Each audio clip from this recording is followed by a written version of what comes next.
એટલે યજ્ઞની આહુતિ આપે એટલે સ્વાહા સ્વાહામાં થોડું આમ બોલે ને આહુતિ મોહાળમાં આપે.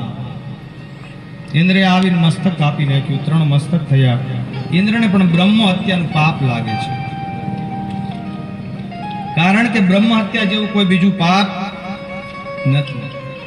પછી આ બ્રહ્મ હત્યાનું પાપ 4 જગ્યાએ વહેંચાઈ જાય છે. એક તો ધરતીમાં જ્યાં ઉગતું નથી, ધરતીએ સ્વીકારી લીધું કે હું બ્રહ્મ હત્યાનું પાપ સ્વીકારું.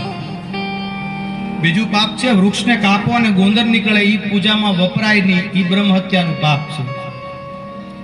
ત્રીજું પાપ બતાવ્યું, સ્ત્રીઓ 4 દિવસ ધર્મને પાળે, ન પાળે તો એ બ્રહ્મ હત્યાનું પાપ છે, સ્ત્રીએ લઈ લીધું ઉપર.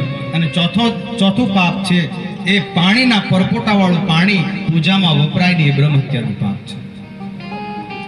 એટલે આમ કરી અને ઇન્દ્રની પણ માથે લઈ લીધું છે. આવી કથા સાંભળતા સાંભળતા પછી તો ઇન્દ્ર જેને માથા કાપ્યા છે, મસ્તક કાપ્યા, એના પિતા યજ્ઞ કરે છે વિશ્વરૂપ. પણ વિશ્વરૂપ યજ્ઞ કરે ને ત્યારે એના હાથે, ઇન્દ્રના હાથે મરનાર ઉત્પન્ન થાય છે. એમનું નામ છે વૃત્તાસુર. વૃત્તાસુર મૃત્યુ નથી પામતો, યુદ્ધ કરે. વૃત્તાસુર અને ઇન્દ્રનું યુદ્ધ થાય છે, કથા ઘણી છે. દધીચીના અસ્થિમાંથી, અને એ અસ્થિમાં કૃષ્ણ દેખાય છે, શ્રી કૃષ્ણ. આમ કરી અને એ કથાને વિરામ આપતા હવે એમ કહે 7મો સ્કંદ છે વાસના લીલા.